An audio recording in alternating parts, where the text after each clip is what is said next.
Okay, the Winnipeg Jets have traded Patrick Laine and Jack Roslovic to the Columbus Blue Jackets for Pierre-Luc Dubois and a third-round pick in 2022.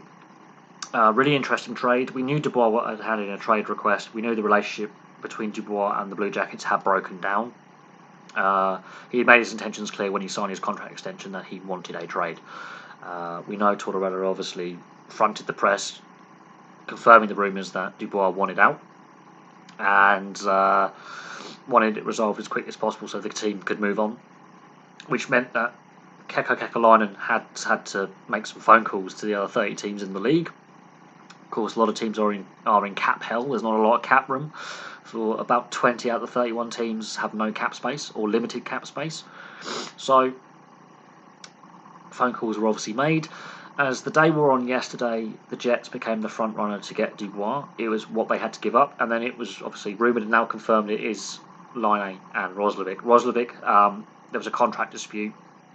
He obviously also wasn't necessarily happy with where he fitted into the lineup. He wanted second or first line minutes, not third line minutes.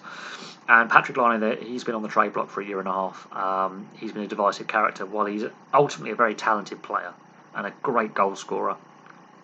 His two-way play isn't great at times. He does go missing. He can be a streaky goal scorer, and he's inconsistent.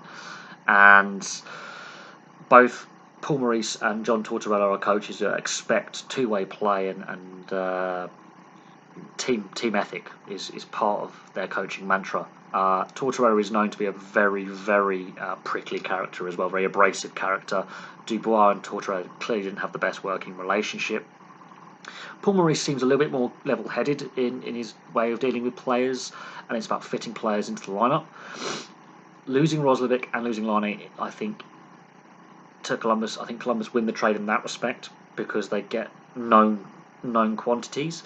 Dubois hasn't quite lived up to the hype that he got as a third overall pick in 2016. Laine has fulfilled his potential as a goal scorer.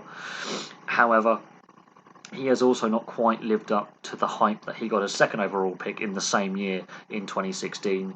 His playoff numbers aren't overly great. And I'm saying that as a Jets fan. I am saying that as a Jets fan. And his point totals, yes, he scores goals, but his assist totals are not great. Bearing in mind the line mates he's had, there's been an issue getting a centre that fits with Laine. That was the whole reason getting Stastny back. Stastny, though, it hasn't quite clicked for the two. The second time round, Stastny's not been producing. Dubois fits in as first or second line centre quite easily. Stastny can drop down to third line centre. On the Columbus side of things, they may have to waive or trade a player to fit Laine into the lineup. That's going to be interesting. There could be a player put on waivers. There could be a player put on the trade block out of Columbus. And Roslovic adds them centre depth, so he can just fit straight into the lineup. It will be interesting to see how both ends of this trade work out.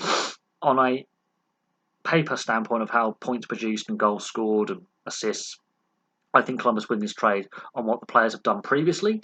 Going forward, it's going to be interesting to see how the three players adapt to their new surroundings.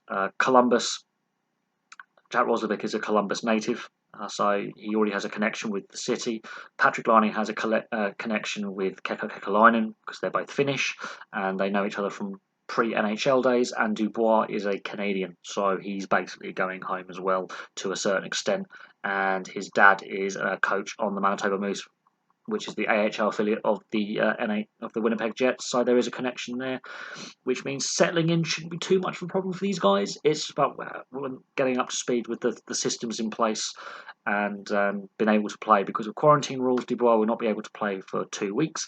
Laine, when he gets back to fitness, has to quarantine for a week anyway. Roslovic hasn't had any pre-season training and hasn't played any games yet, so you don't expect to see these guys in the lineup straight away.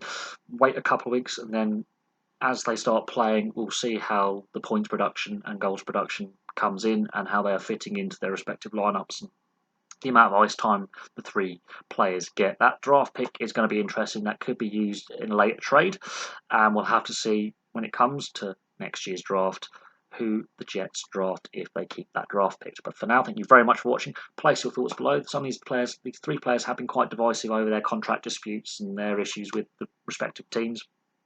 But I can see more trades happening because Columbus would have to waive a player to fit Laine into the lineup, and Winnipeg might have to make some cap room as well because Dubois' cap hit is bigger than Laine's, so we may see more trades and more waiver wire work. But for now, thank you very much for watching, and I'll have some more videos for you very, very soon.